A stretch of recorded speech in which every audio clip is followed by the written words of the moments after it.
Assalamualaikum warahmatullahi wabarakatuh. Sebelum saya menjelaskan auditor kali ini, ingat pepatah tak kenal maka tak sayang. Maka dari itu, mari kita saling kenal untuk menambah rasa sayang. Sebelumnya, saya Namun Taufika dari Guide Felix Tour and Travel yang akan bertugas sebagai tour guide dalam auditor kali ini. Nah, sekarang kan kalian sudah tahu nama saya. Sekarang giliran saya yang ingin tahu nama kalian. Silahkan perkenalkan diri kalian. Silahkan. Perkenalkan, nama saya Miftahul Jannah. Nama saya Arif. Nia. Saya Lina Avianti. Sebelum saya menjelaskan one day tour kali ini, saya persilahkan kalian untuk mengecek barang-barang bawaan kalian apakah sudah lengkap atau belum.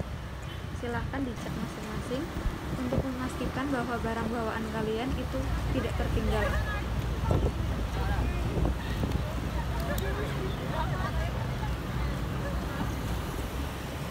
Dalam video tour kali ini kita akan mengunjungi beberapa destinasi wisata yang berkaitan dengan ikonik Kota Pekalongan. Yang pertama, kita akan makan siang terlebih dahulu di Lemon Oriental. Kemudian kita akan melakukan sholat di Masjid Al-Ikhlas, dan setelah itu kita langsung menuju ke Monumen Juang 45 Kota Pekalongan. Sebelum memulai one day tour kali ini, sebaiknya kita berdoa terlebih dahulu menurut agama dan kepercayaan masing-masing. Berdoa mulai. Berdoa selesai.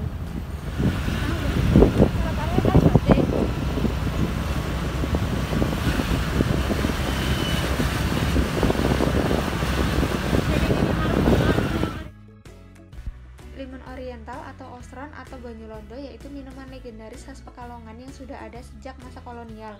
Minuman ini dulu hanya dinikmati oleh orang-orang Belanda dan orang kaya. Langsung saja kita masuk untuk makan dan mencoba minuman legendaris khas Pekalongan ini.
Monumen Juang ini dibangun untuk memperingati jasa para pahlawan yang telah gugur dalam pertempuran 3 Oktober melawan penjajah Jepang.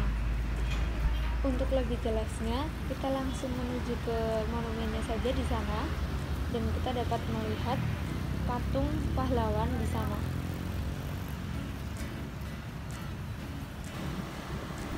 Pertempuran 3 Oktober yaitu pertempuran warga Pekalongan melawan penjajah Jepang pasca proklamasi kemerdekaan.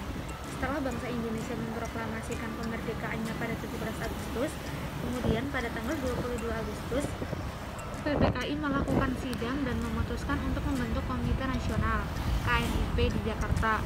Dan pada tanggal 28 Agustus, di Karesidenan Pekalongan dibentuk KNID dengan Ketua Dr. Subarji dan Wakil Ketua Dr. Maas. Atas usulan KNID Pekalongan, Mr. Besar Martokusumo dilantik menjadi Residen Pekalongan. Untuk lebih jelasnya, kita bisa langsung menuju ke Monumen Juangnya. Nanti kita di sana bisa melihat daftar pahlawan yang telah gugur melawan penjajah Jepang.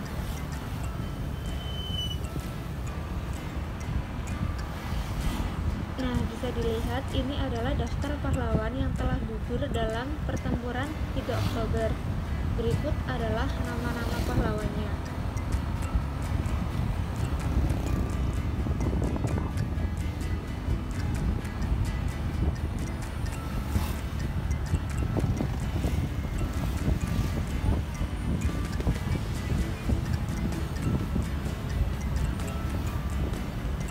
Mengapa kekerasan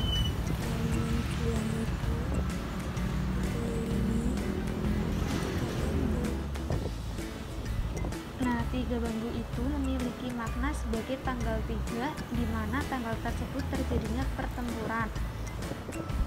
Pertempuran dimulai ketika ada sekelompok orang yang tiba-tiba bergerak menaiki pagar pemisah antara gedung Kambatai dan kantor residen. Dan tentara Jepang langsung menembakkan peluru ke kerumunan sehingga pertempuran tidak bisa dihindari.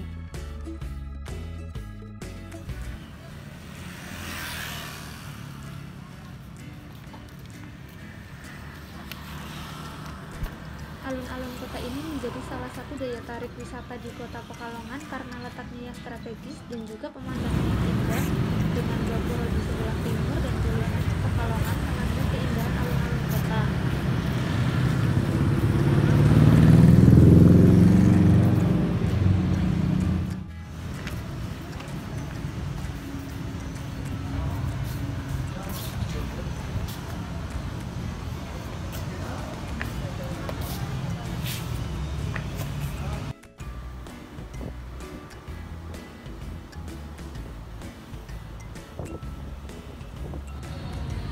Di sebelah barat juga terdapat Masjid Kauman yang merupakan masjid tertua di kota Pekalongan.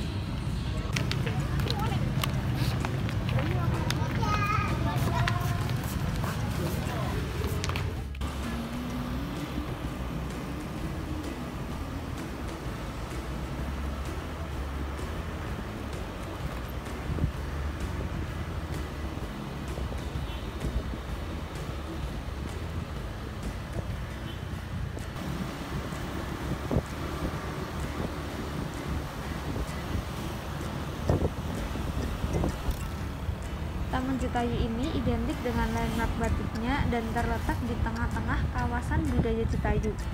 Di sebelah selatan kita bisa melihat Tugu Mailpile atau Tugu 0 km kota Pekalongan. Dan untuk di sebelah timur kita bisa melihat bangunan Museum Batik yang dulunya itu digunakan sebagai Balai Kota Pekalongan. Dan untuk bagian utara kita bisa melihat bangunan Gor Jatayu, kantor Batik TV, dan juga bangunan GKI. Selanjutnya untuk bagian sebelah barat kita bisa melihat bangunan kantor pos, dan sebagian besar bangunan yang ada di kawasan budaya Jatayu ini memiliki arsitektur khas Belanda. Oh iya, di sebelah selatan juga terdapat jembatan loji yang tergantung di atas Sungai Kupang atau biasa disebut Kali Loji, yang dulunya sebagai tempat transit kapal-kapal dari Eropa.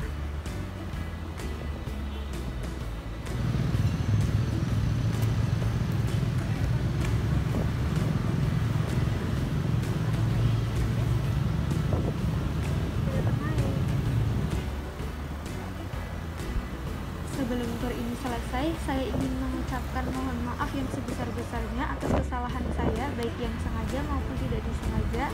Dan saya juga berterima kasih kepada kalian karena sudah mengikuti tur kali ini. Semoga kita bisa bertemu lagi di tur-tur selanjutnya dan atau di lain kesempatan. Sebelumnya, apakah ada pesan dan kesan yang ingin kalian sampaikan setelah kita melakukan Bandai Tour kali ini? Atau mungkin ada saran dari kalian yang ingin kalian ucapkan?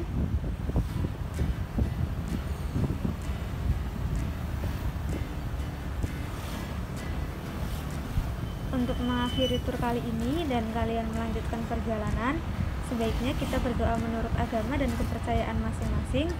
Berdoa mulai. Doa selesai. Terima kasih semuanya.